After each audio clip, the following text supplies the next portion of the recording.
What's up, YouTube? I'm Robert, and this is the Biker Bar B1. Today, it's the 41st episode of the Biker Bar. And if you guys aren't familiar, it's been every Sunday at 5 p.m. PST. If you haven't caught on yet, it's been 40 fucking episodes, 41 episodes at this point. You guys should have a grip of what's going on there. If you're new to the channel, you get a pass.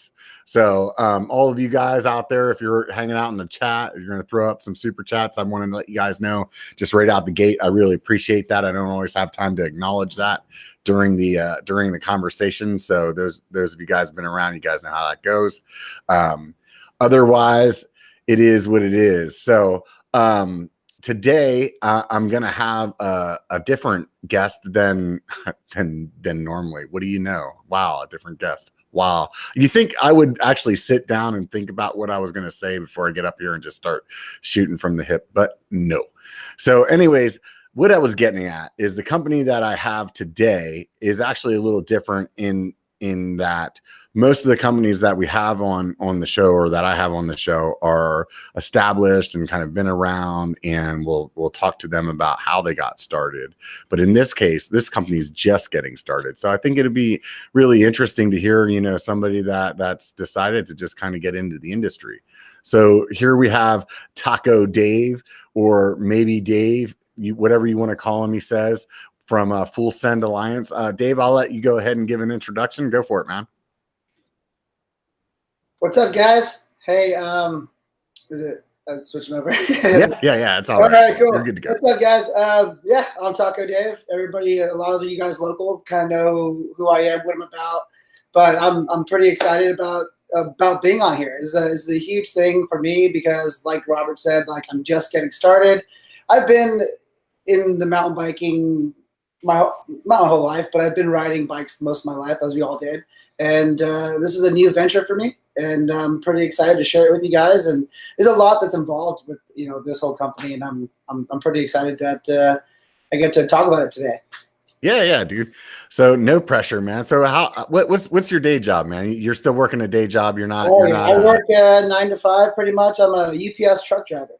All right. So I drive from here to basically the Bay Area and back every day, for the most part. And yeah, but this is hopefully going to be my out, or I would like it to be, just because I enjoy, making clothes and, doing all this stuff and being involved in the mountain biking industry. And, driving a truck is not exactly what I want to do. I went to art school, believe it or not, and I have my degree and all the kinds of stuff. And yeah, I'm driving a damn truck every day.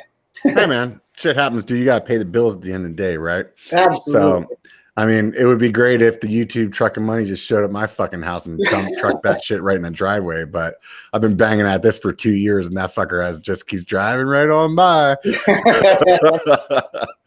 So shit happens, man. You gotta do what you gotta do, and there's nothing wrong with that. And every business, almost every one of them, starts out where it's somebody working out of their garage or whatever it is to get started. I mean, even on that right now. I mean, I just upgraded to this room right here, and I live alone, so I was able to have a spare bedroom, and I just basically converted my spare bedroom into my own screen print shop, and that's kind of where everything happens. I do shipping, I do the actual everything here in this room, and I'm pretty excited because we all know in the Sacramento area, I mean, it gets to be 100+ degrees here, and in our garage, it's literally a sweatshop, and it's not gonna be fun to do it. So I converted my room into my own little studio. It's pretty cool. So at this point, we haven't told anybody what you actually do. I mean, you just mentioned the screen print. So what is Full Send Alliance? What are you guys selling over there? Honestly, Full Send Alliance basically started out it was kind of like just a group of riders. That guys that we hung out with all the time, and we rode, and we were like, oh, let's just make shirts for us. So we were a little crew, you know what I mean? And then people were like, oh, that's a cool shirt, and I got people kind of like interested in wanting to buy stuff from me, and I was just like, you know what? Let me see what I can do. Let me dabble into here, and maybe I can make some shirts and maybe make a buck or two, and that's kind of how it started. I kind of almost, and I hate to say this, but like I almost wanted to. I come from a motocross background. I'm raised in rode motocross most of my life, and before I got into mountain biking, and Metal Militia. You guys have seen them all everywhere. You know what I mean? Right. Same thing. A group of young guys just having fun, doing their thing, and then they turned into a clothing line, and people just kind of grew on it. And that was a huge thing for me to look up to, as being in my teenage years or whatever it is, and I was like, that sounds awesome. You know what I mean? You and your buddies are this crew, and you want everybody to know who you are, and that's kind of what Full Send Alliance started out as. So just you and your riding buddies, you guys wanted to have your own T-shirts, and the next thing you know, you start doing that. Yeah, absolutely. It's exactly how it kind of started. And so, had you ever made shirts before? No, not at all. Actually, when I first started, I was getting shirts made by a screen printer, and it was just so hard to talk with them what I wanted, and they wanted so many of this shirt, and it got to be really, really expensive. I mean, just to make 20 shirts was $500 or something ridiculous, because every color screen, and they want all kinds of money for everything and setup fees, and it was just, I'm like, man, I love to do art. Art's a huge passion of mine, and so this is almost like a form of art for me, and it's a way for me to it's like me painting. I painted a lot. If you go in my house has paintings everywhere of all the stuff that I've done. And it's kind of my way of doing my artwork and kind of spreading it out to everybody. Yeah, I think that's part of the reason why I do YouTube, man. I just like that. I have a creative side to me. That's why I got into web design and stuff like that. And I think the YouTube and the editing the videos just kind of fills that niche as well. It's just something creative. And I think if you're a creative person, you can't stop that. Yeah. Seriously. I mean, I dabbled into the YouTube thing. I was like, I'm going to be like Robert Schumacher, and, I'm going to make cool videos and POV, and I'm going to talk about cool things I do. And then it's like, man, I work my ass off Monday through Friday at my regular job. And then I come and, video editing just is tedious. It's just countless hours you sit in front of this damn screen, and that's kind of what I did before. I was a graphic designer prior to this stuff, and that's what I went to school for. And I got tired of sitting in front of the computer, and that's kind of why I kind of steered away. I like being outside and enjoying nature and, seeing new things. And that's kind of when truck driving kind of was like, this is the way for me to actually venture off and see cities that I've never seen before. It was kind of cool. This little bodunk little tiny town in, legitimate Northern California, which is up at Mendocino County, or, up there, you know what I mean? I'm like, oh, this is cool. I've never been up here. Probably would never want to go up here, but I got to be outside and enjoy it. So it was pretty cool. Yeah. So, do you do other things than shirts now too, right? I do shirts, hats, pretty much everything that I do, I completely do myself.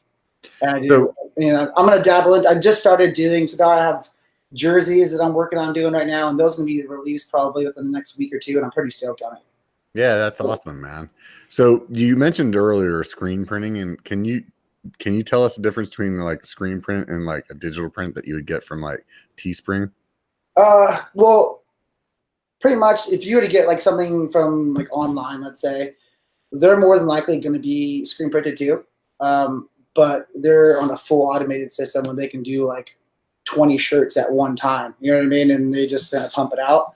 Versus me, I have a 4-screen, 4-color press back here where I can do 2 or 3 shirts at a time, which I'm a lot smaller than those guys are. And screen printing, a lot of those, there's screen printing, and then there's DTG, which is direct to garment printing, which is that's what I was thinking when I said direct to garment. Yeah, so direct to garment is that's the new style stuff, which is super cool. But one of those machines is $30,000. Wow. And then you have to the solution and ink on top of that's really expensive. I mean, just to lay down let's say a really cool, colorful design. There's let's say 10 colors, and you're running through ink and ink and ink and ink after that. Versus me, I have one little pint, which probably cost me, I think, $40 per color.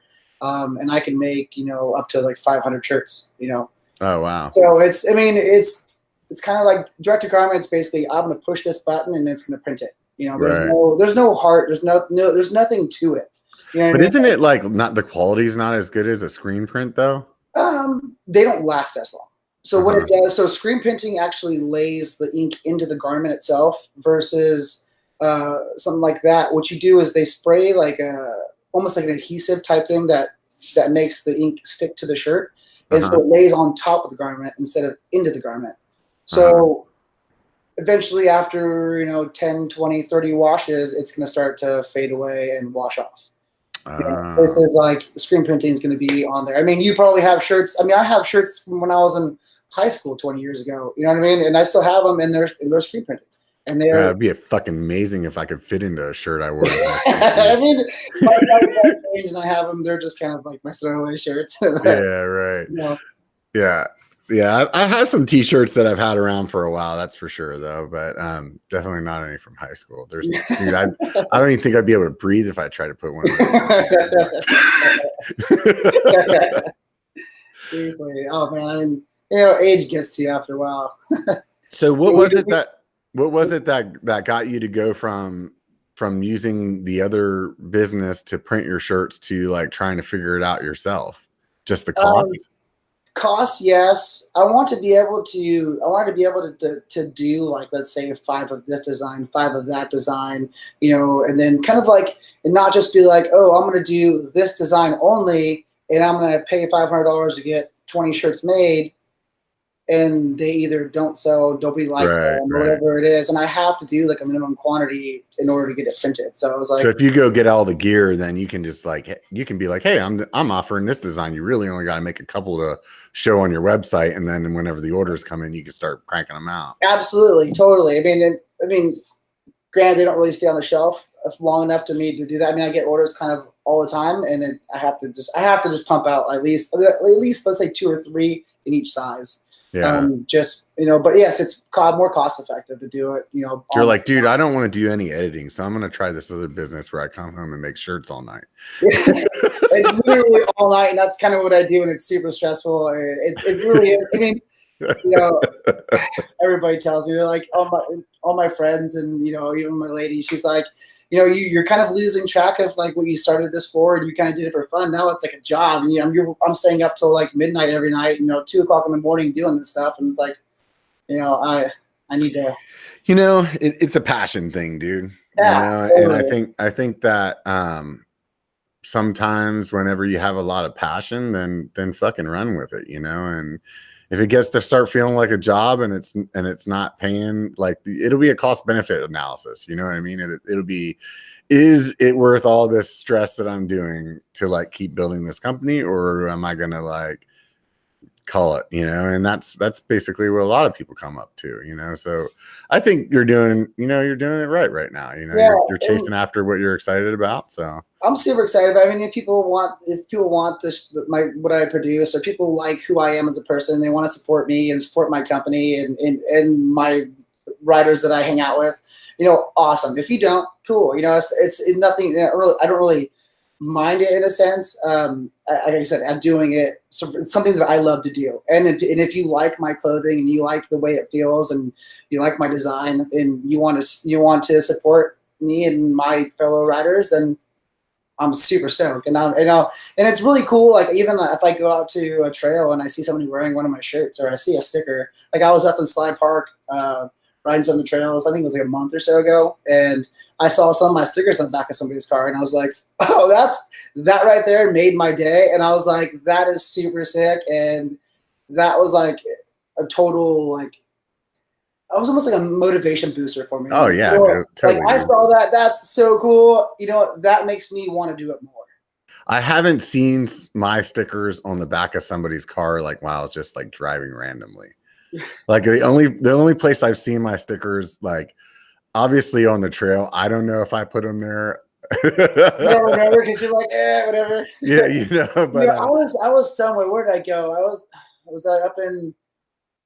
I was riding somewhere, and I saw your sticker on the side, and I was at Salmon Falls. So I was riding up in Salmon Falls, and I saw on my way back down, Salmon Falls and Folsom. For those of you guys that aren't from the area, I saw your sticker, and I was like, damn it, why don't I have a sticker right now? Put it next to you, because you see that and you're like, that's cool. You know what I mean? And totally. You are the person. It's like, oh, rad. That's Robert's sticker.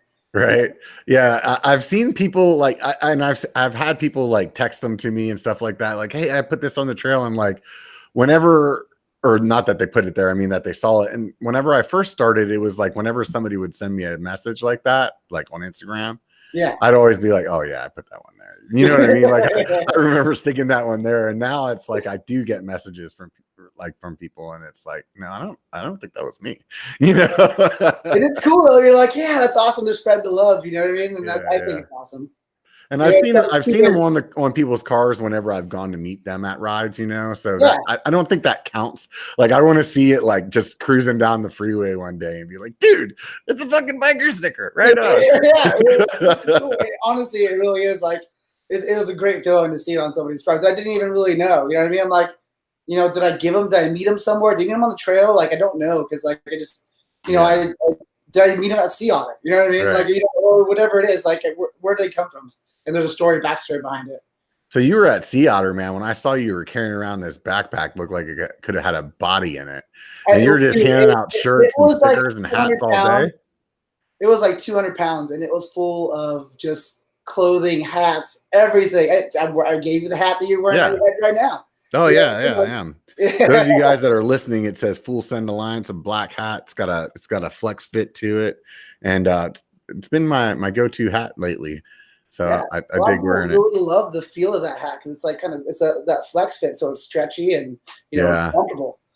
I buy a lot of flex fit hats. That's like my favorite kind of hat to buy. Yeah. I started getting those trucker hats that are still a snapback, but with that's what I'm wearing right now. Yeah. Oh, you got one of those too? All right. Yeah, it's one of my hats. I got the mesh back. Yeah. Yeah, I had one of those too that was like a mesh back like that, but it was still a flex fit too. That one was pretty cool. Oh yeah, I've seen those. Yeah.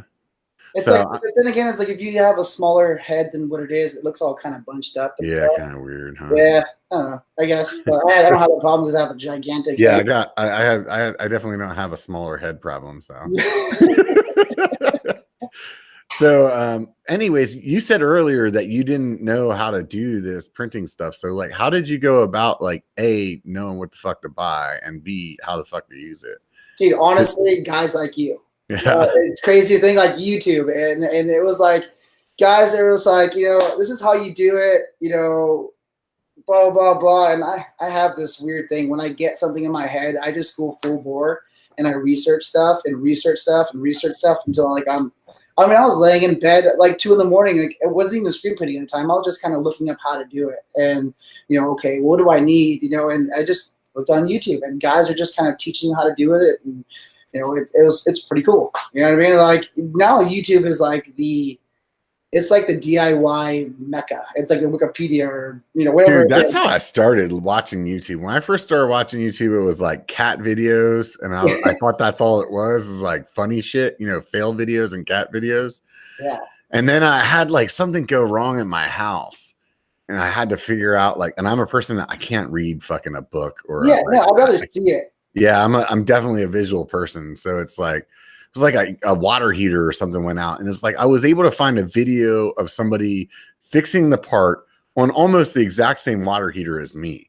It was like, how could you not get like that's fucking amazing, Yeah, nowadays you can literally type in the model number of whatever it is, and it'll probably pop up either it's the manufacturer or somebody like you or I trying to install it in the house, and it's like it's crazy. Yeah, you just got to weed through like the 95 videos that are nope, that's the wrong one. Definitely. This 10 minutes. I don't even care if this guy's going to tell me how to do it right. I can't listen to this dude anymore. Yeah. Just can't handle it. Oh man, so like I was trying to like be all fancy and use my DSLR to do this YouTube live stream thing, and so I figured it would be like look a little better than probably what my webcam looks like. And I was on this YouTube video, and this guy, it was probably a 20-minute long video, and all I needed was the last 5 minutes of this damn video to figure out what it is I need to do. And I was like, Really? Why did you need to tell me 15 minutes of what your pass was to tell me 5 minutes of what to do? Yeah. This is what you do. Download this. Cool. Done. Yeah. Yeah. They don't, but that doesn't work for the algorithm, man. They need to get you to watch the whole fucking thing, dude. That's like why the crash is like shown in the first, like the thumbnail, and then you don't see the crash until like the end of the video. The last 10 seconds. Like, what the fuck, man? So anyway, so you just start looking this shit up on YouTube on how to get it. You order this machine and at that point you're thinking, okay, like you're still thinking you're going to like be doing this for fun with you and your buddies. You just don't want to pay like all this money, or you're like, at that point, you're like, I'm in for a company, like a business. Yeah. Well, honestly, I still like just doing it for myself, but and I did. I went out, I researched, I found some stuff. I wanted to start out small because I'm not the type of guy that's going to go out and buy like a $10,000 screen printing press when I don't even know what the fuck I'm doing. You know what I mean? I went and I bought like some cheap Chinese like do-it-yourself one, and it's like it was a 4-color press, but it was so hard to do 4 colors on the damn thing. It was just I was more stressed out doing the thing until I found this guy up here on Craigslist. But I started out super small, and I was doing it, and it worked good, but it just wasn't it. So, but it wasn't until I finally got the screen printing thing down before I upgraded. Mm-hmm. You know what I mean? But it was a stressful like few months just learning on that one. Then I realized, well, damn. After I got this one, I was like, if I would have just bought this one originally, and it would have saved me so much stress. It was crazy. Yeah, there's one thing I've always learned about, like when we were talking about DIY kind of stuff, dude, is if you have actually the right tools, shit gets easier. Yeah, like seriously. Oh my gosh. It's like trying to ride road bike with a mountain bike, dude. It doesn't fucking work that well, or vice versa, It's like you need the right thing. Yeah, totally. I don't know, and I hate to waste money on and buying the small stuff first and shit that I know that it's not going to be good. Yeah. But it's like I'm gonna buy this and tinker with it and see if I even like it or if I can even possibly do it. You know what I mean? Yeah. And then before I go and upgrade, and I figured out that I can finally do it. And yeah, it's hard for me sometimes to do that, because sometimes I'm like, oh, let's say it's, I don't know. Let's just say we were talking about like building wheels, and you're like, well, I don't know. When I first went to 27.5, I had a bike that I could have put 27.5 on or 26-inch wheel. So I was like, oh, well, I'm going to build some wheels. I can get some hoops. Those aren't that expensive, like $200 for some nice like arch wheels or something like that from Stan's. And then it's like, okay, well, hubs. Well, I don't want to buy a fucking $500 set of hubs if I don't really want these wheels. You know what I mean? So it's like, then you're like, okay, well, I'm going to buy some cheap hubs just to see if I like it. And then you pay to get it built, and then those hubs fucking blow up and you like the wheels, and you're not then you're like, well, fuck, dude, I could have spent that like $300 of getting the wheels built and the cheap hubs on just buying the good ones, and then I wouldn't have had this fucking problem, Yeah. So like that happens to me whenever it's like when I'm looking at like the cheap way out or like buying the more expensive thing, and that's kind of like the thing I always go through in my mind. I'm like, damn it, am I going to kick myself in the ass for this later? That kind of money on it, you know what I mean? Like, let's say if something's $500, you know what I mean? Like, oh, I could do it for $250, but then you end up spending $500 down the line anyways because you have to redo what you messed up in the first place. It's like, like you said, I wish I should have done it, and I deal with so many things. It sucks, but. Yeah. You live and you learn. And, now it's kind of like it's why when I bought my enduro bike, I just went and bought a really good enduro bike because I knew that if I go and kind of like buy like a middle travel bike or whatever it is, then I know that like, oh, I'm going to use up all that travel. I'm going to want more travel. So I just went, screw it. I'm going to go with a full 160 and just be solid. How'd you get into mountain biking from the motocross stuff? So with racing motocross, I had a really bad wreck, and I ended up breaking my tibia, completely severing my ACL from my femur, and crushing my meniscus. It basically wrecked my whole right knee. I was out of work for almost a year. Actually, just shy of a year. I couldn't even walk. I was freaking on the couch and in bed, and anybody who rides or races motocross and knows that like ACL injuries are like one of the main things that happens. And so part of the rehabilitation process when I went to my physical therapist, they're saying like cycling is a huge thing, just the range of motion, it builds the muscles back up in that ACL or around the ACL. So after my surgery, I had cadaver surgery put in. And, they had me on the stationary bike, and we all have a stationary bike or have ridden one in our life. And it's just so boring. You know what I mean? Like after a while, like, okay, cool. And Right. I was like, okay, I rode a stationary bike, but I want to be outside. And I was like, okay, I'm going to buy like a cheap hardtail that one of my buddies from work was selling. And he's like, I'll sell you one. And I was like, cool.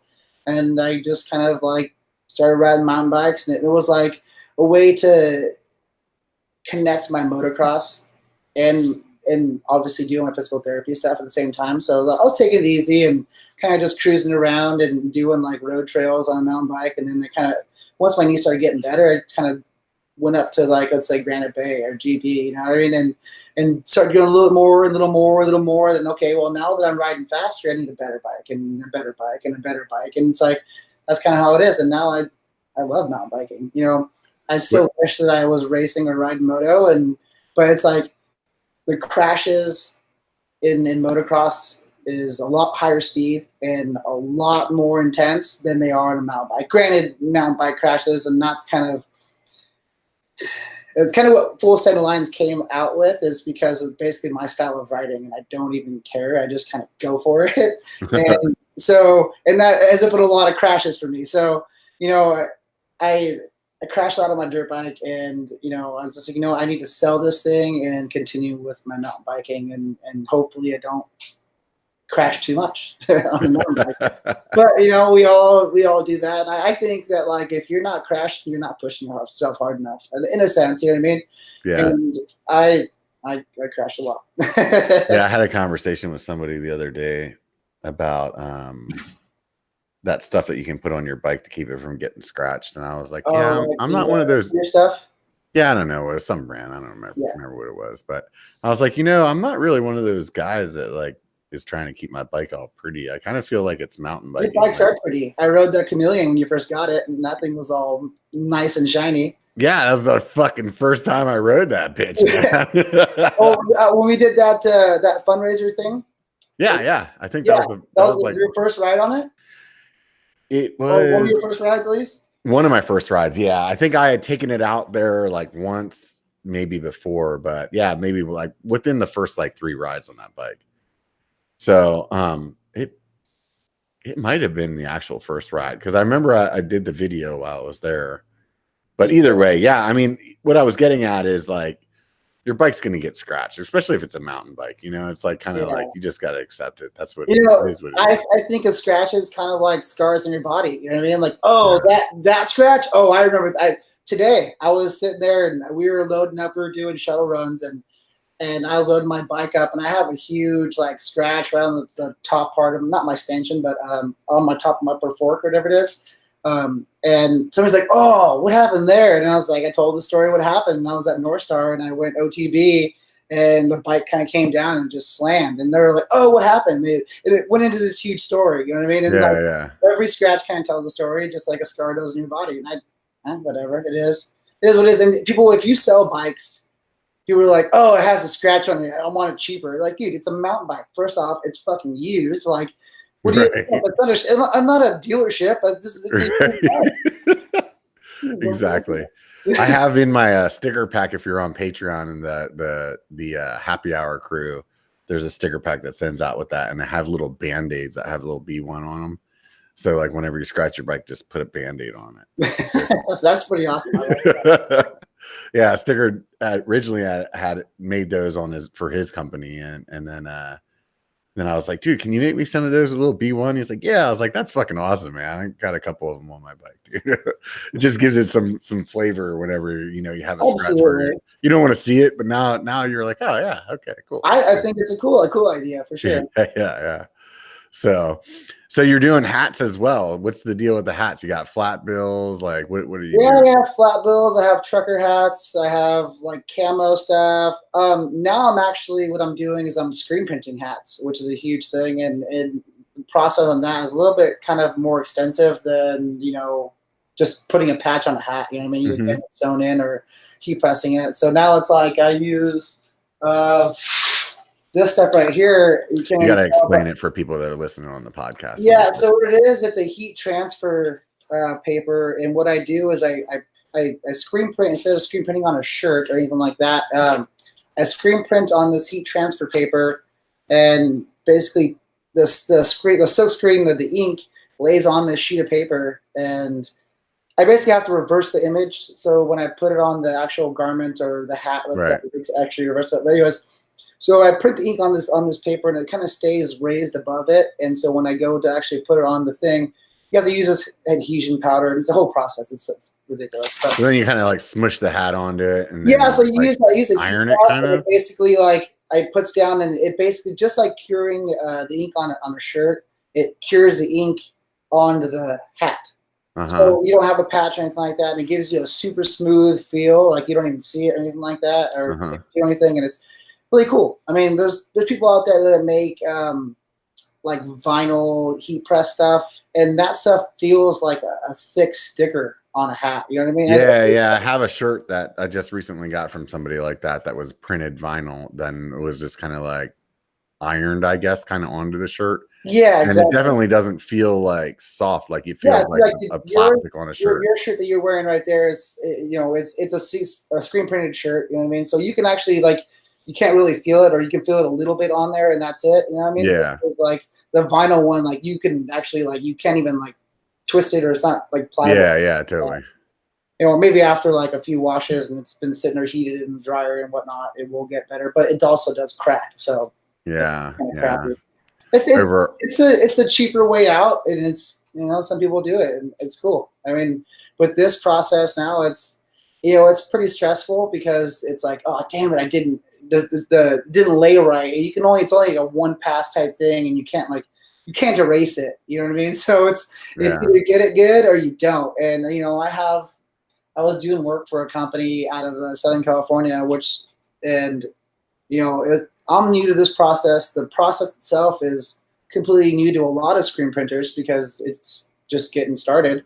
So there's not a lot of YouTube videos out there for it or anything like that. And so I learned just following on YouTube and seeing what I could do by this screen printing company. And it's been a process, and I've wasted probably like 40, 50 hats, which totally sucks. But now I know what not to do and what to do for the next stuff. But that's kind of the way it goes, right? You gotta it up. Live and learn, and it's just money. You know what I mean? Like I'll make some more, you know what I mean, or whatever it is. And now that I got this kind of dialed, I'm pretty stoked.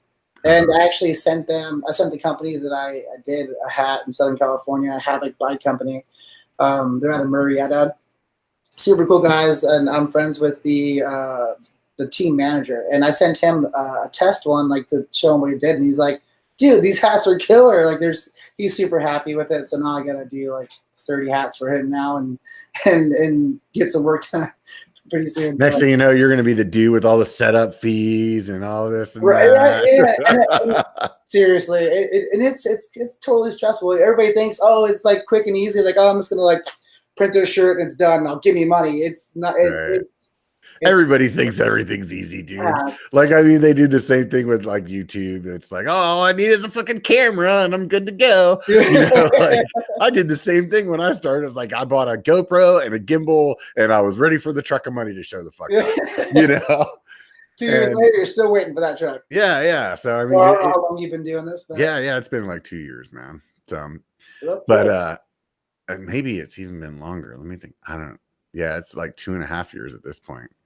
Yeah, so I was telling you before, like I dabbled in the thing. I was like, oh, I'm gonna be a YouTuber. It's totally cool. And then I realized how much freaking work goes into it, like doing what you do, or even like POV videos, and it's a lot. You know what I mean? Yeah. And people, I mean, I still do POV videos. I do videos and stuff. Like today, I did some filming today up in Sly Park, and I was like, I haven't made a video in a while. Let's do it. You know what I mean? And I like to kind of show like writing, because not everybody wants to see. Like you go through my Instagram, it's like all clothing stuff right now. When people tell me they want to get into YouTube, I'm like, dude, just do Instagram, man. Yeah. Like you can just make like a fucking 1-minute clip of your writing of like the coolest part and post that, and people will start following you, and you can just post pictures and people will start following you, and you can get the same kind of freaking like hookups in the industry and everything. And it's like way less work, man. Well, I mean, it's different for like people like you because you know you're such a huge personality. You know what I mean? Like you just talking to you, not even on here, but like personally, like when I see you, I saw you at Granite Bay that one day for the fundraiser. Yeah. So just being around you is totally different. Like, and you have that like I'm like not charisma, but like you know like that characteristic that people want to talk to you because you're just kind of there. Yeah. Your voice is super loud. You know what I mean? Right. You know, you're just known for a lot of things, and it's cool. You know what I mean? Like, if people that don't have that personality and don't have those like character traits, like they should not be doing videos. You know? And I was like, I can't see myself being a YouTuber. You know, I'll stick to doing some bike riding videos, and you know, if somebody wants to watch it, I'm not going to sit there and worry. Oh, this video only got like 200 views or it got 100 views, and you know, be mad about it. And I know I'm not going to make money off of it, so. Whatever. All the editing kind of got to me for a while, so like you get kind of burnt out, you know. Yeah. So that's kind of why I just started focusing on doing the biker bar, and now I'm kind of at a point where I'm like, I want to make videos again because I missed that part, you know, and I know that like the people that follow my channel, like they follow my channel for like exactly what you explained, you know. Honestly, like my personality. I'm 100%. Not shitting you. Today I was up at Sly and I was talking to everybody. I was like, hey, tune into Biker Bar tonight, you know, and watch and see what I have to do. And then one of the first things says like, oh, is that guy even riding still? Like I haven't seen any of his videos recently. And I'm like, yeah. I was like, oh, he still rides, but you know, it's a lot of work. And I was trying to explain to him like, you know, it's just like, yeah, you kind of sometimes I just want to ride. I don't want to worry about like, oh, is my camera like good? You know, I don't have battery. Yeah. Is it on the right setting? And none of the camera stuff bothered me. None of the like the logistics of that bothered me at all. Honestly, the only thing is just like the fucking editing, man. It's like you ride for 3 hours, dude. That's a solid 12 hours of editing. Solid, like at least. You know what I mean? Totally. So it's just that's the part where it's if you're trying to crank out, you know, 1 or 2 videos in a week, like I was just completely blown off my family, my lady, you know, like I have that personality. It's like all or nothing, you know? So I really had to get to a point where like, I can try to figure out how to balance this. So I think what I'm going to do here soon is I think I'm going to start pulling off on the biker bar and making it a little bit less frequent, and then working on, you know, trying to get back into doing the POV videos and just like really making the ones that I want to make. So I don't think you should do that, dude. I totally dig your podcast. Like I listen to it honestly. Like if I can't listen to, because I ride Sundays and I'm kind of home, whatever it is, and then I'm like, but I listen to your podcast every Monday because I'm a truck driver. So I'm on my trek all day at work. I'm like, oh, let's listen to Biker Bar, see what he can say. You know what I mean? You know, and that's kind of what, like, I mean, I wish I could view it. You know, sometimes I do view it live, but, you know, 9 times out of 10, I'm probably viewing it the next day. You know what I mean? And seeing different things and people that you talk to on there is I think it's cool. You know what I mean? Like, I tell you this multiple times that I've seen you. Like, I really dig what you're doing. You know what I mean? And talking to people like me, or, you know, like last week, what box components last week. And, you know, cool one. You know, people that, like, would never know these small things or know anything about people. You know, it's pretty cool. The reason I start doing shit like that, dude, is like I listen to somebody else's stuff and I don't like how they're doing it, and then I'm like, God damn it, now I got to do it myself. You're just like, you can't criticize somebody, and you're like, oh, I've been doing that. I guess I'm just hella narcissistic because I just think I'm better at everything. Apparently, my YouTube channel still isn't freaking blowing the fuck up, so maybe I'm off. You're doing good, dude. You're doing good. So it is what it is, man. You know, like at the end of the day, I think that, you know, for me, it's just a way to be part of the community, and I'm just going to keep trying to figure out how it works with me and in my life, and hopefully everybody else is just along for the ride, and we'll see where it goes. You know, yeah, that's kind of what like I want to do with this too. You know what I mean? Like I'll do it. It's cool, and I'm just gonna see where it goes. You know what I mean? My main thing with this company is I'm a huge person like that wants to support kids. Like that's a huge thing with this company, and I tell that to a lot of people. And that's where once I get established and to where I have a bit of a following, I want to take this company or this whatever you want to call it, clothing company, and you know, even if I have to, you know, do like 10% of my sales, I'll match it and put it towards like a fund to kids on bikes, getting them off the. No, I used to see kids on iPads. You go to a restaurant, they're on iPads or a phone, whatever it is, and it's like, dude, go out and build sketchy jumps like we did as a kid. You know what I mean? On your BMX bike, kids aren't kids anymore. They're like little robots with freaking electronics in their hands. You know what I mean? When I was talking to the dude from Box last week, I mean, it didn't really dawn on me until I was having that conversation with him, and I was like, aside from a big box store, I don't even know where you would get a like BMX bike that's worth a shit.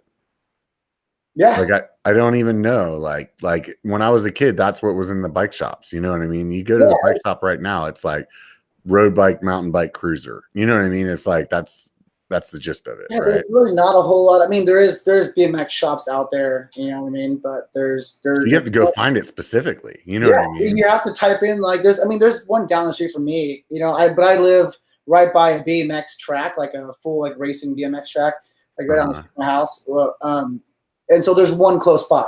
You know what I mean? But I haven't seen a legitimate like BMX. I don't even know where one is, dude. I mean, for me, it's like I don't even know where one is. Yeah, and I went in there like, oh, maybe I can find. I didn't even know that they were only a BMX only shop, and I walked in there to like see it because they have a big Norco sign on their window or whatever it is. I was like, oh, maybe they have like mountain bike stuff. I'm gonna check them out. And I went in there. It was just nothing but cruisers and BMX race bikes and BMX like street style. I was like, that's rad. You don't even see it anymore.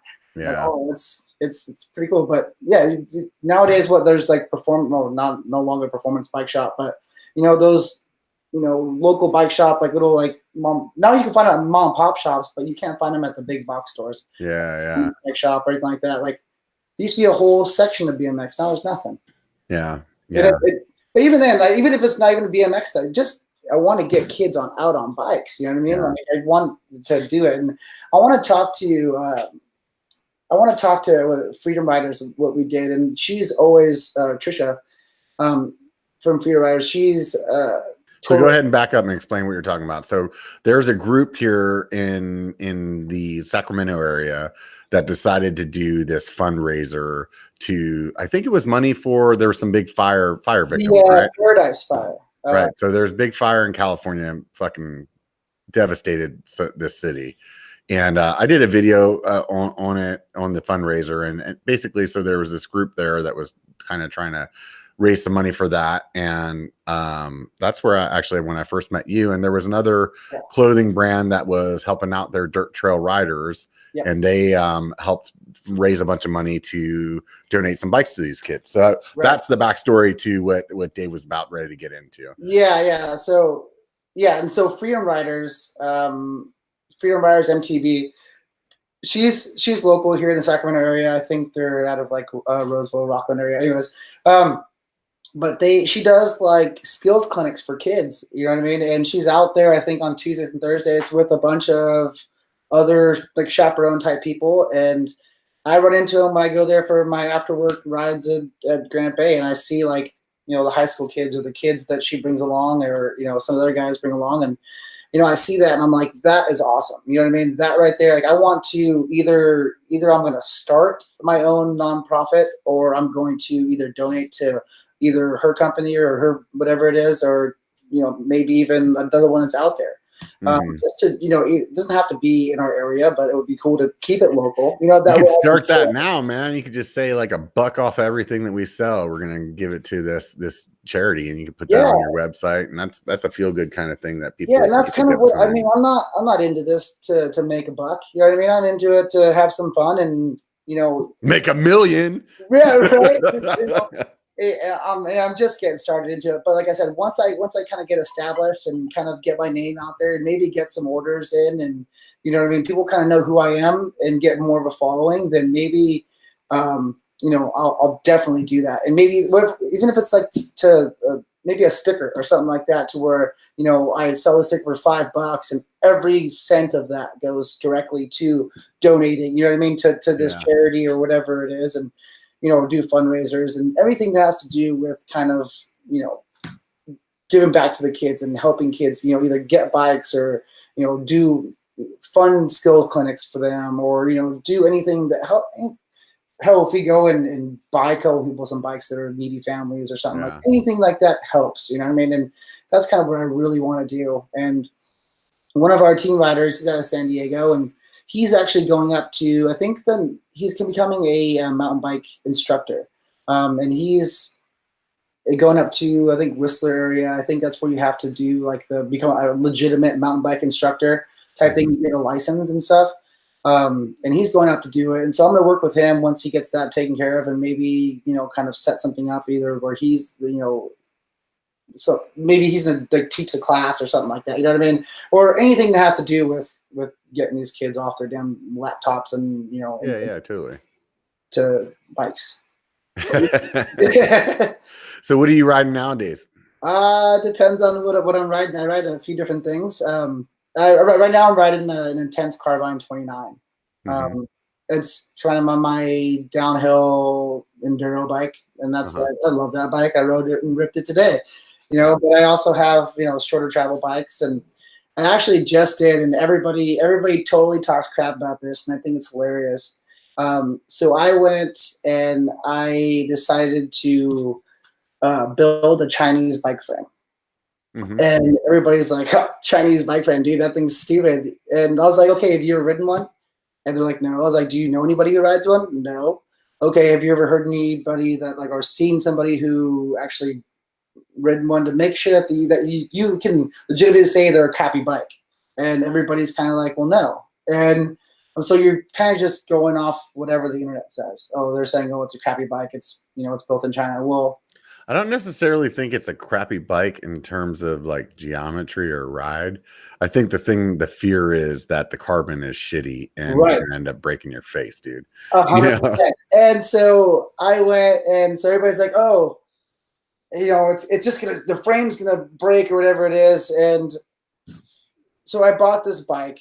I think I got it for like $600 or something like that, just for the carbon frame, no shock, no nothing, anything like that. And I ended up dumping like $2,000 or something like that into it, and put nothing but high-end components on it. It's got Eagle, it's got Fox 36, it's got carbon, the carbon crane, everything that you could possibly put on it. So components were an issue. And I rode this thing for 8 months. And I rode it in purpose form or whatever to break this bike.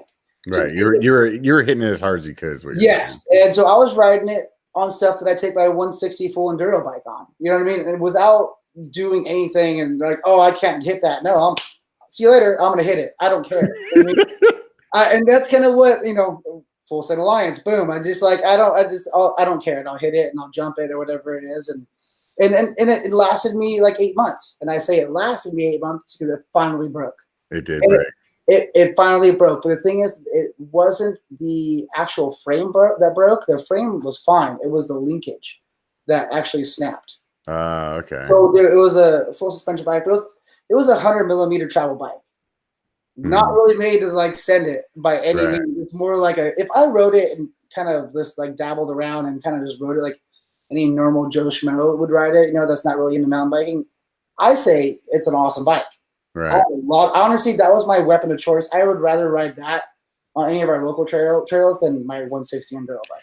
I'll tell you what, dude, ever since I bought that fucking Chameleon, man, it's been the thing I grabbed the most. It's fun. And everybody's like, oh, short travel 29er, why? And it's like, well, I think it helps you become a better rider because you have to actually pick and choose lines wisely. You know what I mean? And you're hella thinking about that shit, man. And you're bouncing around things like that. It helps you control the bike a lot more. And I rode a hardtail, and I love riding hardtails. You know what I mean? But I hadn't been on a hardtail since basically since the 90s, dude. So for me, it was like a whole new thing again. And that's the part the thing that I've really enjoyed about it the most is that it's like going in it's like when I started night riding, all the trails that I was freaking ridden so many damn times that they were starting to get boring.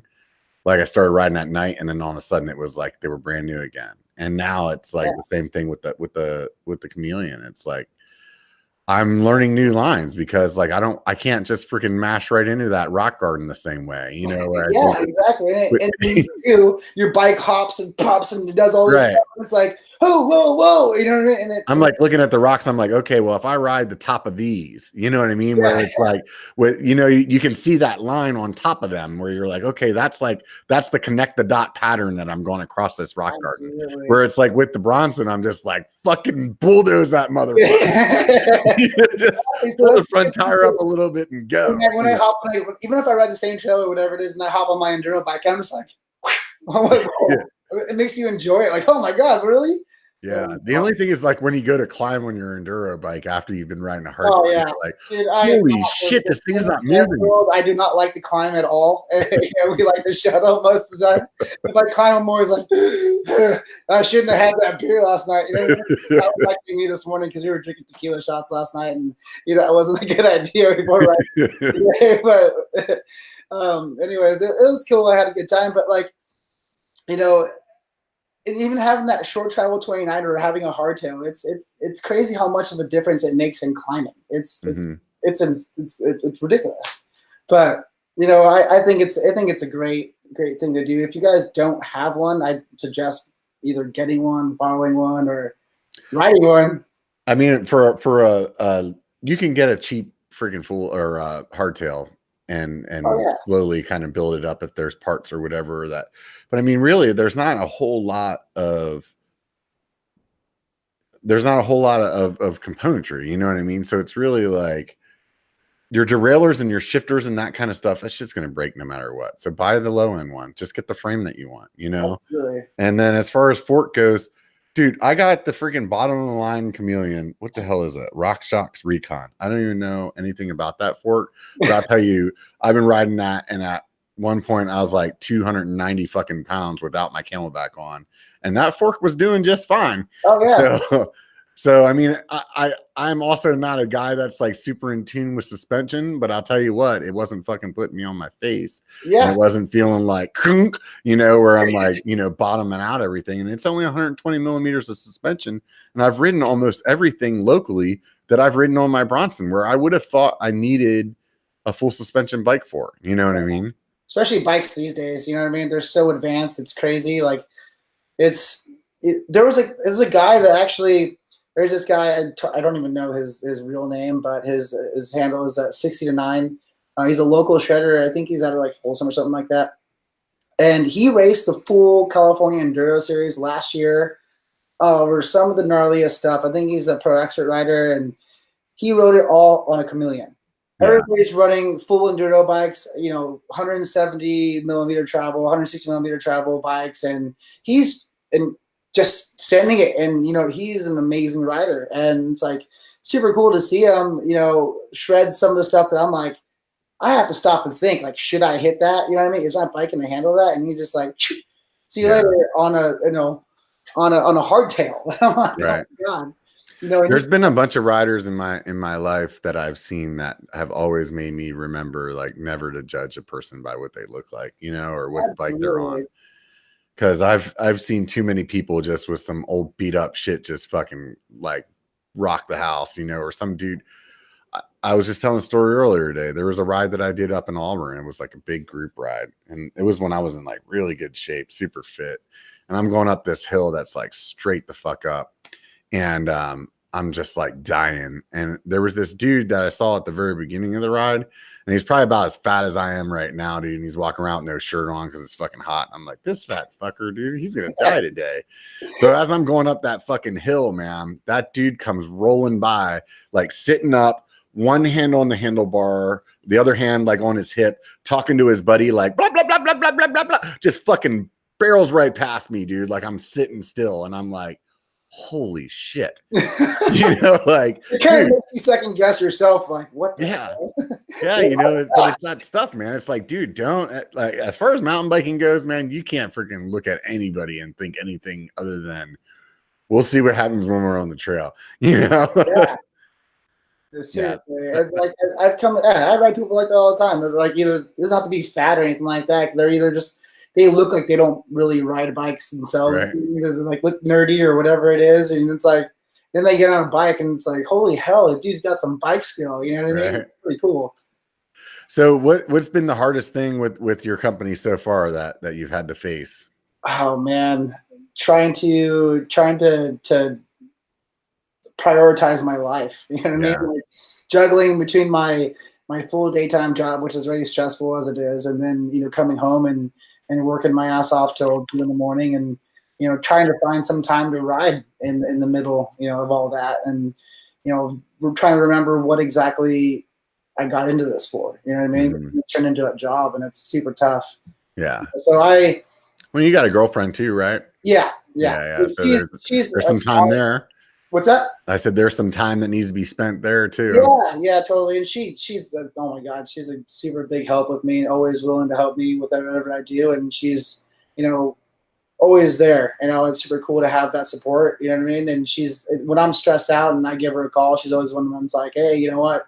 Blah, blah, just relax and you're good. You know what I mean? Just think about what it's for or whatever it is or what your end goal is. And, she helps ground me like a lot. And I'm pretty excited for it. And, it's nice to have her there because without her, honestly, like I'd probably freaking throw my head into a wall, which is crazy. But yeah, no, I hear you there for sure. And it's tough to juggle like life and kind of do all these things. I don't really handle stress very well, and it's something that I'm working on, and she's definitely helping me with that. But I gotta just kind of I had to step back a little bit and kind of like instead of treating it like a job, like I had to get everything done, and that's just the type of person I am. And I don't just like get stuff done. For me, like I like to. Another reason why I got into doing it myself is to doing everything myself was basically to kind of control everything. I'm the person who buys the garments and selects what I'm going to do because I don't want to put out like kind of crappy stuff. Like I think even the shirt that I gave you was one of the ones that I had made for me, and it's not really a great quality shirt. You know what I mean? It's kind of like with my first ones, and it feels like really rough and thick, and I don't want that out there. I want something that like people are going to be able to like. I don't usually wear jerseys when I ride for the most part. I wear t-shirts like this. And I want to make sure that it's going to be thin, light, and like somewhat moisture wicking a little bit, so that way, like, kind of, you can wear it when you're riding and not feel like you're drenched afterwards, and you have to wring out your shirt. You know what I mean? Yeah. I always use moisture wicking shirts. So and I like it. You know what I mean? So I wanted to be able to like be able full hands on with everything that I do and select stuff and all of that stuff and. I'd like to see more stuff like that. I've always said this to my friends because I have a lot of friends that all wear like moisture wicking shirts. So it's like and it's you go to Old Navy and you buy them at fucking like $5 a pop, and it's like you can get a whole shitload of them and then you're done with it, right? Yeah. But the thing is like nothing has any kind of design on it. So to me, I'm always like, why? That $5 shirt's now going to be $25 because it has like a little freaking like circle logo, whatever the hell is on it. Right. So that to me, where I've always said, like, why is a mountain bike company not like making fucking cool designs, but on the shirts that like all these people wear? You know what I mean? Yeah, and that's kind of what I'm. Right now I'm kind of getting my full center line stuff out there and just doing my design stuff. And I've had a lot of positive feedback with the designs I have, and everybody's like, "Oh, that's cool. That's a cool logo. Like this and that." You know what I mean? And so that makes me feel good about what I'm doing. But once I get established with people recognize the logo, I want to do like cool, like out of the box thinking, designs where you can not necessarily look at that and it says Full Send Alliance. It's going to be like, oh, that's a, let's say it's a cool skull or something like that. You know what I mean? Or, and it has something to tie into mountain biking and, and something that you don't really normally see. And it's, like I said, it's a way for me to like share my artwork with everybody. Yeah. For me, what I was getting at is just like ride wise, like most companies make jerseys. Yeah. Like most companies don't make wicking t-shirts, which is what like most guys freaking like almost everybody I ride with, that's what they wear. Yeah. You know what I mean? Seriously. If somebody wears a cotton shirt, it's just because they wanted to wear something that freaking actually had a design on it. But then they're like, it sucks because it like chafes, or it's like, like you said, it gets all heavy once it gets all sweaty and stuff like that. So yeah, totally. I think if you're messing around with different materials, like what I'm talking about, I think that you'll see. Yeah. So like the jersey I just did right now. Gravitate to that. is I just did this jersey right here, and this is my new stuff I'm coming out with. I think it's 95%, 100% or 95% polyester and 5% spandex, and it has got a little stretch to it. Has a stretch to it, and it has like these like breathable holes in it, and it's not something you would normally find, and it's a baseball style tee. You know what I mean? And it, I think it's pretty cool, and it took me a while to find it, but now that I found it, and I wrote it today. I didn't want to produce something and put it for sale until I actually test it out and see if I liked it. If I liked wearing it, then I'm going to make, you guys will probably want to wear it. You know what I mean? So it's a quarter sleeve tee, and I loved it today. It was, today was pretty warm. We're not quite in our summer yet, but yeah, we're getting up there. Up towards Tahoe today, it was, going that way. And I think it was like 75 or almost probably like 80 today. And, yeah, it was great. And it was nice not having like that, because a lot of these jerseys, they're almost like, it's not like the cheaper ones. They're freaking super expensive. You can go buy a jersey, let's say from like Jensen or whatever it is that you're going to buy a jersey from, and then it costs you $40-$50. You know what I mean? It's the same thing as this right here. Yeah. And I don't intend to sell it because I'm not going to say I want something that's going to be produced for people that are going to want to wear it and not for making a profit off of it. So that's part of the part. I mean, yeah, at the end of the day, dude, you need to make a profit, but I think I think there's a way to make a profit and not be like ridiculously expensive. And that's the part where, like, for me, and like what I was talking about, like with my friends, a lot of the reasons that we just go buy those freaking cheap ass shirts is because it's like, dude, you're gonna treat this shirt like shit, man. Yeah. You're gonna like wreck on it. You might wear it out like super quick because you bailed on it a couple times, or like out here in freaking Auburn, the dirt, or like if you're riding like Sedona or like places, like the dirt just stains the shit out of stuff. Oh, the red dirt you can't even get it out. There's like impossible to get it out. So it's like you don't want to go spend fucking $60 on some damn shirt that after like 2 times of riding it looks like it's dirty when you take it out of the washing machine, right?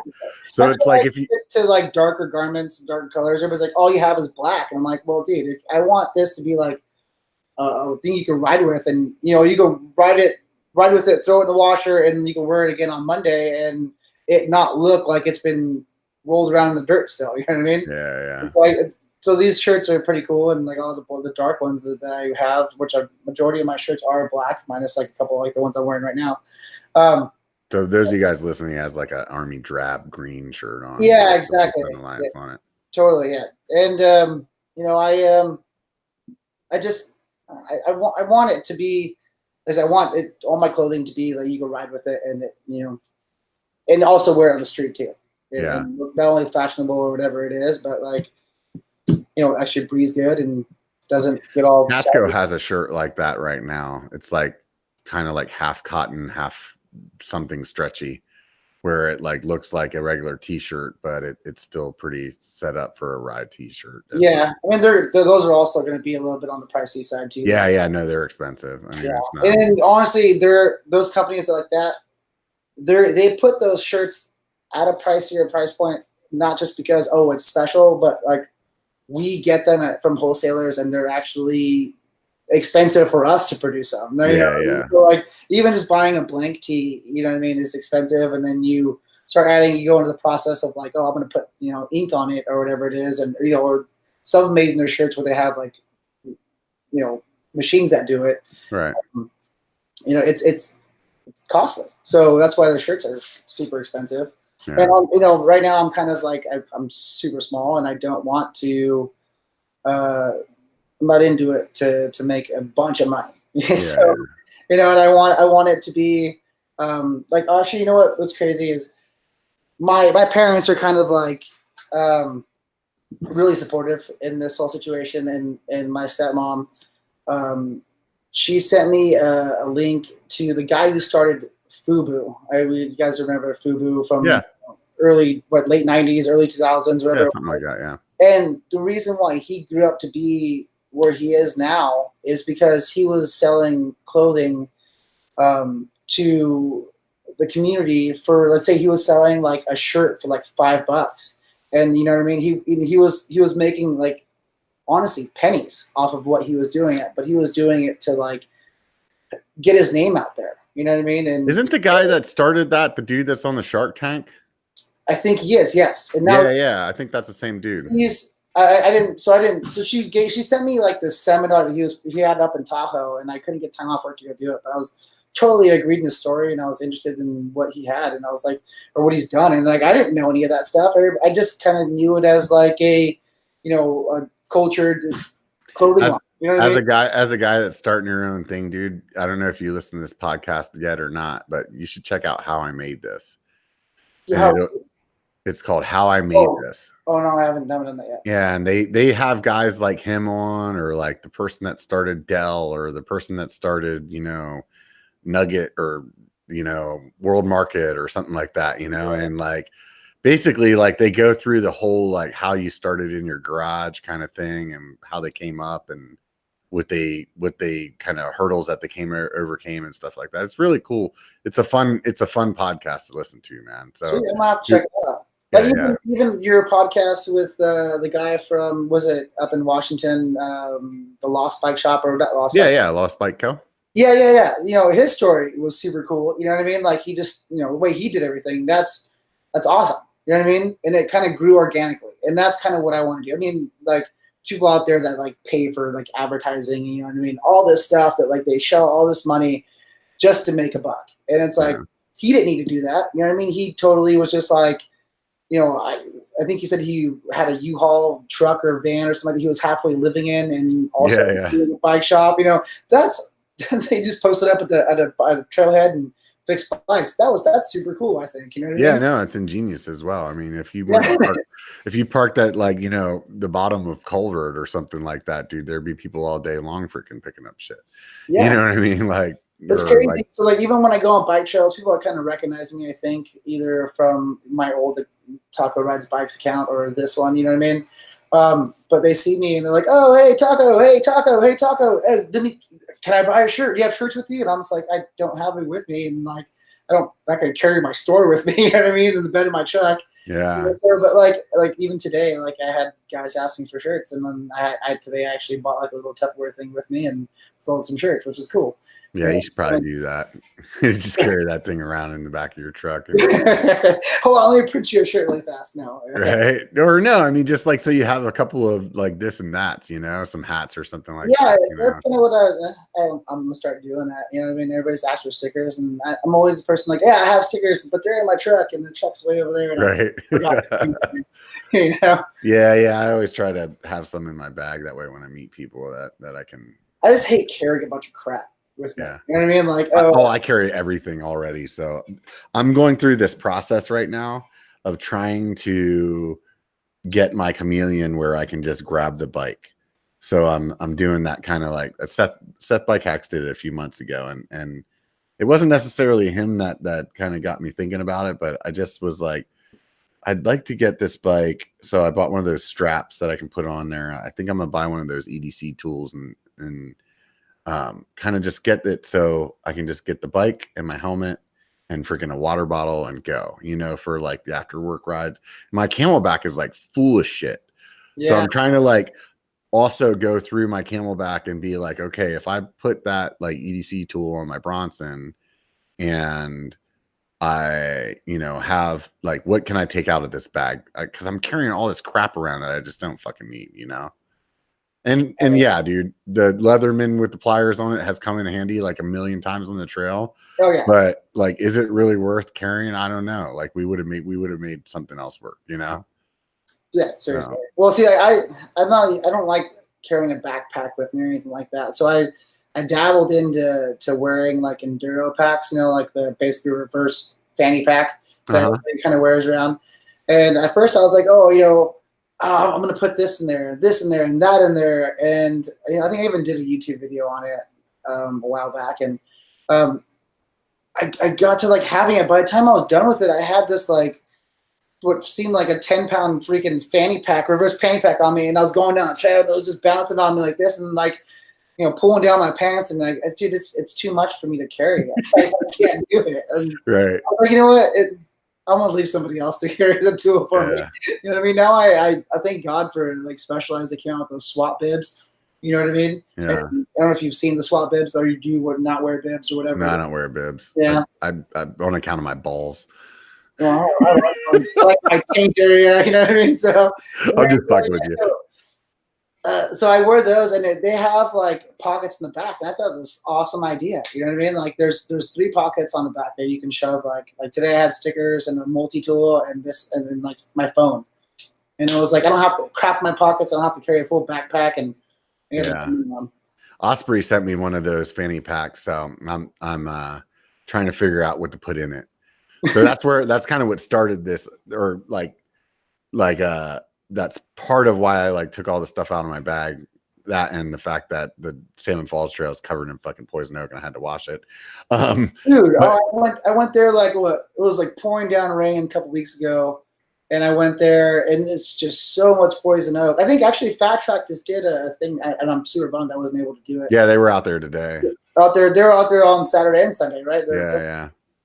They need, honestly, I rode there on Friday just to kind of like get a feel for whether or not I could go do the trail work, because I know that area is like usually super full of poison oak. And after riding, I was like, dude, there's no way, man. I'll come home. I get poison oak for like being in the same area code. Oh, me so, like, I look at it and I get it. Almost every ride I go on, like I'll probably have poison oak tomorrow, even though there's hardly any up in the forest area up in by Slide Park. But like it's, oh my god, if it's around that area, I'm definitely gonna get it for sure. I tell you what, dude, I have these IVX little like wet naps that I've bought. If you go on Amazon and search it, it's like IVX, and they look like little wet nap bags. And they have like this little wet towel in it. And since I started using those, like when you ride and you like, yeah, I ran into some plants, I probably ran into it, just wipe down with those things. And it's been way better than what I think I use, oh God, what's that freaking, it has like granules in it. I forgot. Technu, there you go. Yeah. I use that. I bought that stuff once and it's like fucking $15 for a tiny little bottle. So then I just started buying Dawn Platinum and I just get a shower with that. Because basically all you need is a degreaser. That's what exactly. So you need to get the oil off of you. Totally. Yeah. And I don't know. So I use those little wipes on the trail, like, because you want to get that shit off your skin as quick as you can. So at the end of the trail, I'll use the wipes. And then in the shower, I just use the Dawn Platinum. Usually that works. And plus now with wearing pads, I wear elbow pads and knee pads. It's like not a whole lot of skin showing, so that helps. Yeah. And the high socks are in style. I don't wear gloves or elbow pads or anything like that when I ride. It depends on what I ride. I might even have knee pads, but chances are more than likely I won't have knee pads on if I ride locally. But so I'm just like, hey, poison oak, freaking come at me, you know what I mean? And it sucks, but yeah, I'm telling you, dude, I will be like the poster child telling you to buy some fucking knee pads and wear them, dude. Oh no, that's for sure. Like I wore them today, but it's what I was riding today. I definitely need it because you get kind of sketchy out there. But like when I'm riding like Granite Bay or something like that, I usually just I keep it mellow because it's more of like a pedally trail ride, like a cross country ride than it is anything else. Yeah, I hear you there. But like, what's stupid is because whenever you're like, oh, I don't need it, that's when you hurt yourself, you need it or something like that. And it's no, definitely. It took me to freaking have some pretty good diggers that I really screwed myself up on until I finally broke down. Because in my mind, I was always like, dude, I've been riding mountain bikes since the 90s. Like, I haven't freaking like ripped my kneecap off yet or anything like that. So what the fuck do I need these pads for? The guys are just a bunch of bitches, right? And then I freaking ate shit, dude, and my freaking knees and my elbows were all fucked up, and like I was like, all right, I'll do it. Yeah, no, I've you used to probably see the scar I have. It's like a permanent scar that will not go away. Like all last season, I think I hurt it in the very beginning of the season. Like I scraped it really well, and then it would like kind of heal over, and then I go back a couple rides later and scrape it again. It was just like the whole summer, the whole like riding season, it was just scrape it off, it'll heal, scrape it off, heal, and now it's just like a permanent scar, and it's just there. It kind of sucks, but yeah, honestly, I kind of was like not sure about the elbow pad thing whenever I first started wearing them, but I've eaten it enough times where like I've just slammed my elbow down like super hard where I'm like, dude, I would have shattered my elbow for sure on that one. Oh yeah. You know, when you're getting up into Tahoe and you're like, you're just surrounded by rocks, you know what I mean? You're like, seriously, I think this is probably a good idea. last February, or was it last February or last February, I separated my shoulder. I had a stage like 4 shoulder separation on my AC joint. So my shoulder actually like full on is like this. Yeah, right? I had an AC3 before, so yeah, I didn't know there was before. Did you get surgery on it? No. Yeah, the so 3 they basically tell you just to deal with it. I can't even move. Like it's like a giant step. It looks like it's deformed and it's super creepy. But I think everybody who rides bikes or even has been in the industry, they're riding motocross or anything on 2 wheels, like they crash and they probably have a AC separation at some point or like something broken in their bodies, which kind of sad. Yeah, when I went to the doctor was basically like, bike riders and football players have this injury all the time. He's like, you might not have like, he's like, don't think of it as like this one ride is the one that did it. He's like, think of it as like you had like every crash that you had was just making it weaker and weaker and weaker. And this was the one that when it was finally hanging on by like one rubber band out of 50, like that one finally snapped, And when he said that, it's like, I thought about like all these crashes on my motorcycle and crashes on my bike. And like over the years, all the stupid shit that I've done. And I was like, oh, that makes sense. Yeah. Totally. Well, I mean, like, even if like, for me, I'm right-handed. For some reason, every time I crash, it's like a first instinct is to tuck like this way. You know what I mean? So it's one of those things where it's like, I think everybody kind of either tucks left or right, and then it just happened to hit it the wrong way at one point in time, and boom, it snapped. And then, dude, when I fucking did mine, I was going like 10 miles an hour, dude. It was like ridiculous. It was like I was not even moving that fast. I just hit the ground wrong, man. Like I mean, in Salmon Falls, like when you come out to the open there, like in the first part, you come out to the open and it's like a little downhill section. It's like a straight down, straight back up. Yeah. So we were stopped at the top, just bullshitting. And then we're like, all right, let's go. We started riding down, maybe I caught some speed. My fork failed. My headset hit my tire and just threw me over the fucking front. Damn. But if I was going 10 to 15 miles an hour tops, dude, like we just started rolling down the hill. I wasn't even about halfway down. Maybe and it's just the way. And like maybe like your tire just stuck and you went up and over. Yeah, I mean, I just went over it happened so quick, dude. It was like as soon as I hit the ground, though, I heard this like pop, and I knew like that was not a good noise. You know what I mean? Like it's like I've wrecked enough times and never heard that noise before. That's not good. So I don't know. Have you ever spent much time up in North Star? Right? No, I haven't. I'm hoping. So people that are listening, North Star is a ski resort here in Tahoe, and they do lift assist runs on their it's really fun. You know what I mean? It's super cool to kind of get that lift and not have. It's like almost like shuttling. So it's really cool to kind of take a lift up there and you kind of just do whatever you got to do. And there's probably one of like the toughest ones. I think it's a double black diamond, and it's super sketchy. It's called Sticks and Stones, and it's like these big, huge river rock boulder type things, and nothing there is pretty much. It's like they call it like Narstar because everything's pretty much gnarly. And like during the summertime, it gets really dry and dusty and super slippery. And anyways, I was going down Sticks and Stones, and this was just after my shoulder injury. I think this was like maybe like a couple months afterwards. So I was still kind of taking it easy, and I was still kind of worried about it, but one of the first crashes I went in the beginning of the season is I went and same thing where I was kind of going 10 miles an hour going down this road rock section. My tire just stuck, fork compressed, my hand slipped off the bars, and I just went up and over the bars, and I just was like, no, like I can't believe this is gonna happen right now.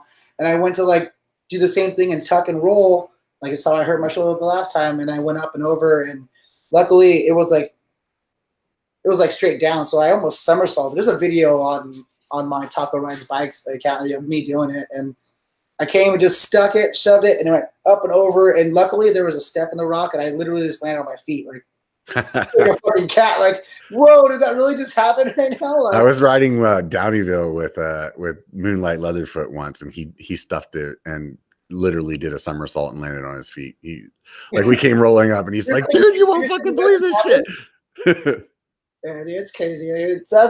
What started like this whole thing is Full Send Alliance is not necessarily like everybody associates Full Send. That's what I was going to ask you is like, what does Full Send Alliance mean to you? Yeah, well, to me is a lot has to do with my writing style for me, because I'm the type of guy in that video that I just shared the story with you. Everybody was like, oh, you got to check out this line. Oh, it's better to go this line. I'm like, oh, just tell me when it's clear. And I went, and then I just I go for it. You know what I mean? Mm-hmm. And a lot of the people like pick and choose their lines and things that they do. And I'm the type of guy that kind of just goes straight. You know what I mean? And like hang on for dear life and hope to pray to God that like I'm not going to go over the bars. And if I do, whatever. Like it's just kind of one of those things. It's like, yeah, I do it. And for Full Send Alliance, and that's kind of all has to do with my writing style, and obviously in life too. Like if you have a dream or a goal or something like that, just go for it. Why are you going to stop and think about all the what can I do? What can't I do? Or I'm going to be scared to do this. What? You don't know. For me, I'm a huge person that's like, okay, well, you're never going to know how to either do something if you don't fail. You know, I like to learn from my mistakes. You know what I mean? Like, okay, well, fuck, I won't take that line now. You know what I mean? Right. Maybe I should use the brakes. That's what they're there for. Or something along those lines. And it's even me getting started with this company, it's like that's just my mindset is just to go for it. You know what I mean? Yeah, totally, dude. Where do you want to see Full Send Alliance in like 5 years? What would be success for you in 5 years? Honestly, seeing my banner or a booth and having anything to do with kids, like I said before, like if I want to sponsor like a huge kids event and I want to be like the main sponsor of it, what I mean? Hey, FSA or what I call FSA Ride Co. Is sponsoring this event. You know what I mean? And I'll be like, that is rad. You know what I mean? I started here and I had a goal of doing stuff with kids, and now I finally am here. You know what I mean? It's like, I think with my mindset, it'll happen. You know what I mean? The way I work and I do things, and I have a lot of people and a lot of connections in the mountain biking industry, like Trisha from what is it? I totally forgot her company now. Yeah, you said it earlier. I'm drawing a blank now. Yeah, Freedom Riders. Yeah, that is Freedom Riders. I mean, get in contact with her and do whatever you have to do to do something and take a step forward to there. And like right now, this week, I'm pretty excited. Is a local bike shop in our area. It's brand new. I mean, fairly new the past couple months. And I'm kind of friends with them. And they just took me on, and I am now selling my clothes in their store. Oh, that's awesome, dude. And that for me is a huge thing. I'm like, oh my God, you know what I mean? Like they're giving me the opportunity to, put my stuff in their store. And so if you are local in the area, the store is in Granite Bay. So if you're coming out of like Granite Bay Bike Trails or whatever it is, it's off of Douglas and is it East Roseville Parkway or Hazel or whatever it is, but like it's in Granite Bay called Ride Bike Service Center. They do right now. They're only a service center, so they don't really have a. Wait, so it's called Bike Service Center? No, Ride okay. Bicycle Service Center. So it's Ride BSC. You can go on Instagram too. And guys, the two owners, Tyson and Brad, super awesome guys, and I rode with them today. That's what I rode with today, and they gave me the opportunity to do it. And so if you guys are in the area and they want to check out and see what I have, you guys can go to their shop. Like I said, Ride BSC, and then you have all your stuff on your website as well, right? On my website, yeah, you can always get anything on there. And that is ridefsa.com. Mm-hmm. And everybody's like, well, why'd you do FSA? FSA is like a component company. Right. You know what I mean? But it's like, okay, well, not everybody, for me, I like to associate with my website or the company as something small. Nobody wants to write fullsendalliance.com. It's like it's hard to type out. So if I do Ride FSA, it's a huge thing. And having Ride materials, I think, is awesome. FSA doesn't mean full speed ahead like everybody else says. So it's Ride Co. So, and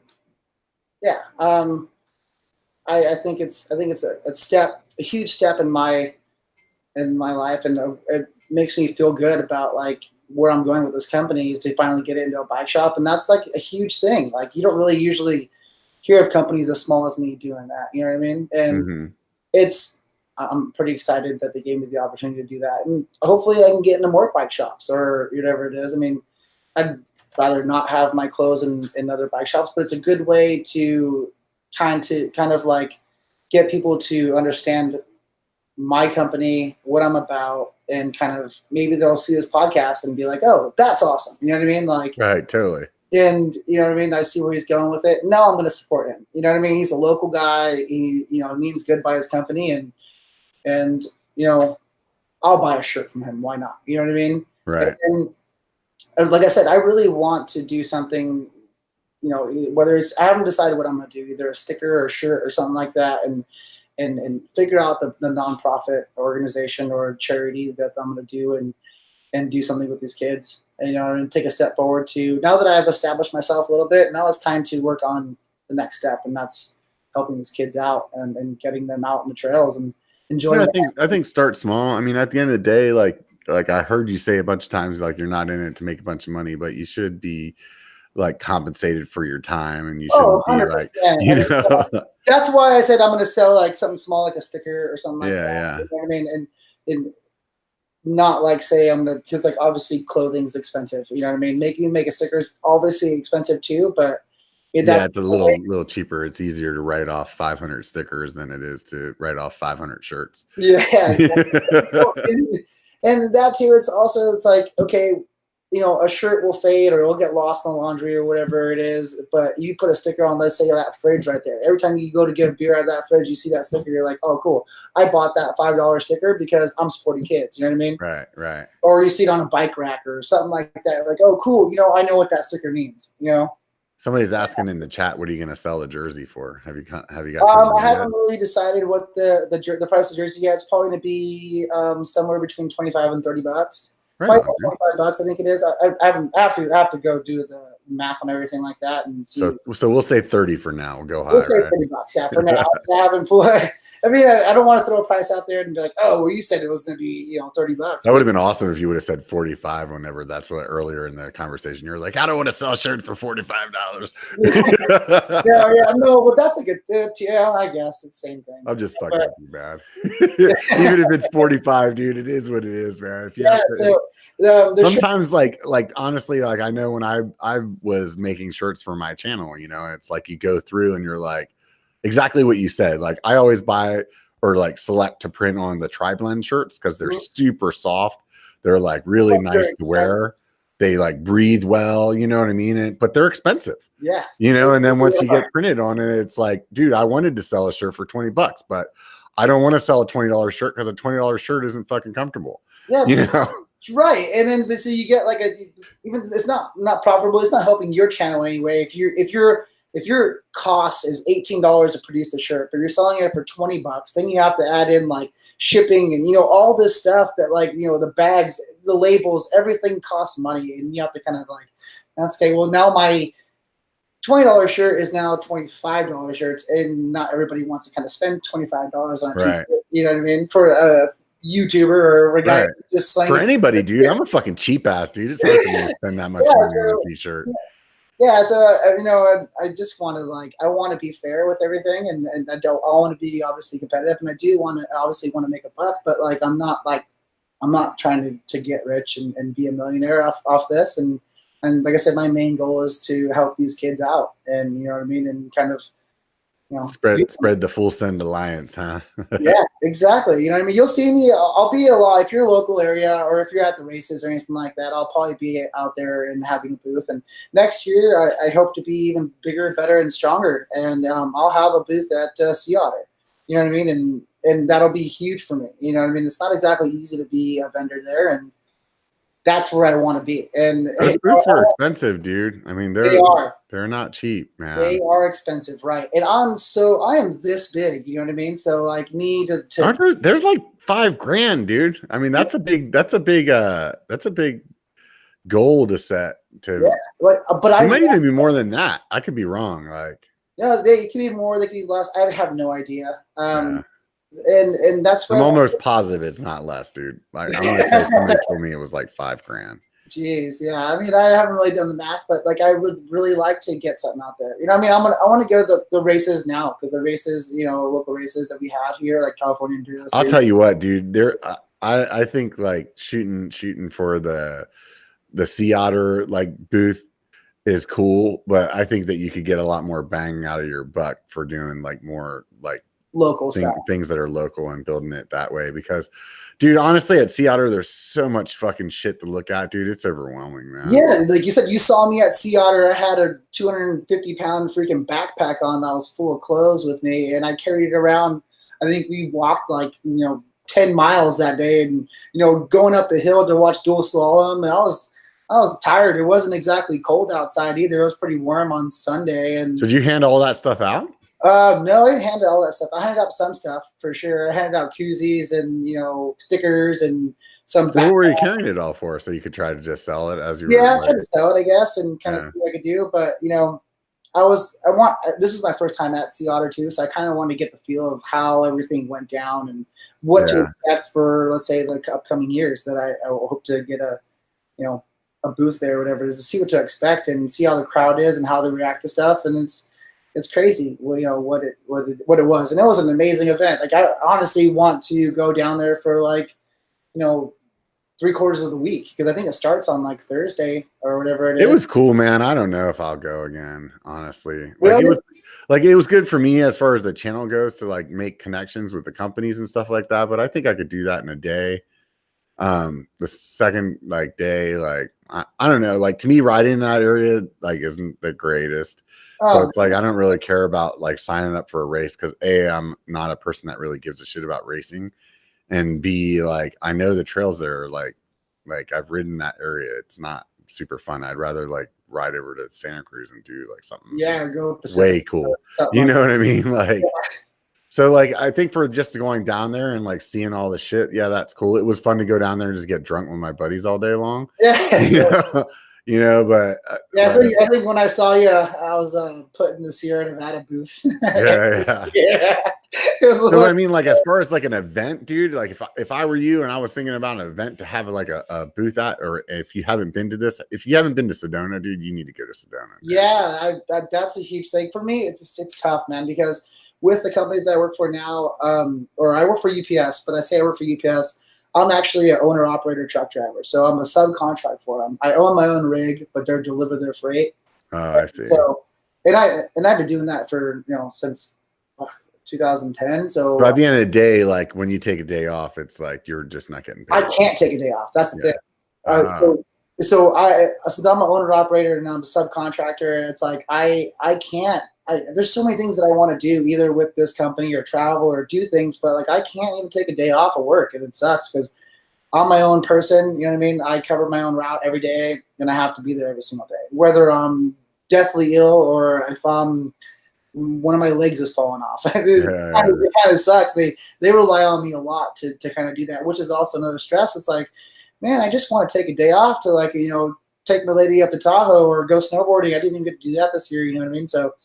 And I have to work all the time, and so between working that and then coming home and working this, it's like I don't have time to do anything, and it sucks. And so me finding time to ride and that's like my stress reliever. And I play a lot of golf too, or I used to, and I don't really get time to do that.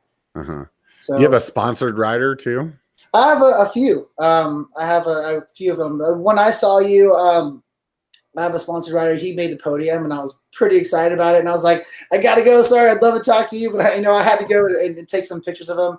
And that was a huge thing for me to have him up there on the podium for me being such a small company. And, since then I've picked up a few riders, and I'm pretty excited about it. I got Ashley Lewis. She's a, pro expert rider out of Truckee, California. She races and she does the downhill stuff. She does the enduro stuff. And I have, Jesse, he's Enduro Bro for everybody who sees him on Instagram or money at posts.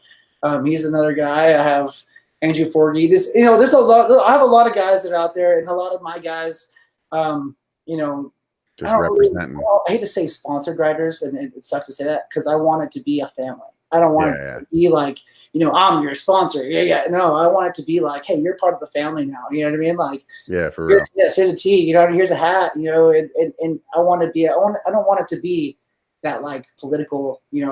you got to do this, you got to do that stuff. I want it to be like, hey, cool, this is Taco, and he supports me, because Right. I would rather have that, because I was part of a race team last year for the Enduro series, and it was a lot different than I would want it to be. Mm-hmm. I would say that. So, and I took that as a lesson, and I now I'm kind of building on that, and now I'm doing that with my riders now, or I could say my riders, but like people that I support. You know what I mean? I want it just to kind of be an organic thing. Like, hey, this guy supports me. He's super cool, and that is what it is. Right on, man. So one more time here, let's wrap it up, dude. So if anybody wants to pick up your stuff, go to ridefsa.com. Ridefsa.com.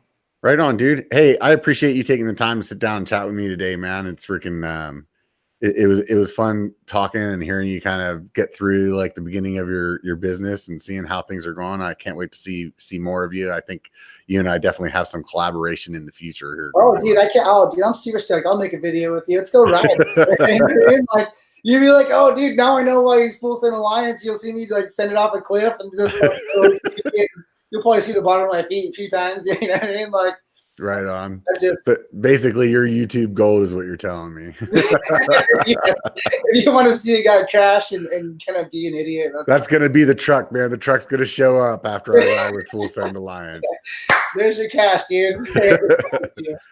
Right on. Hey, everybody, anybody that threw up a super chat, I really appreciate that, dude. I enjoyed you guys all hanging out with us for the stream. Remember to subscribe and support the channel. So hit the thumbs up button if you have the chance. If you're still listening, hit the thumbs up button. If you're listening on the podcast, write a review. A 5-star review would be good. Anything less than that, just go ahead and do on somebody else's podcast. That'd be great. Let's see. If you are interested in picking up some of those Band-Aid stickers I was talking about, stop by patreon.biker.com. You can hook that up. I also have coupons for some of the different vendors that I've worked with in the past. Maybe there'd be something from FSA up there. You guys don't know. You have to join the Patreon to find out, bitches. Yeah. So nonetheless, look forward to talking with you guys next weekend at 5 p.m. PST. Until then, remember one thing. It only takes a bike to be a biker. So get the fuck out and be one, bitches.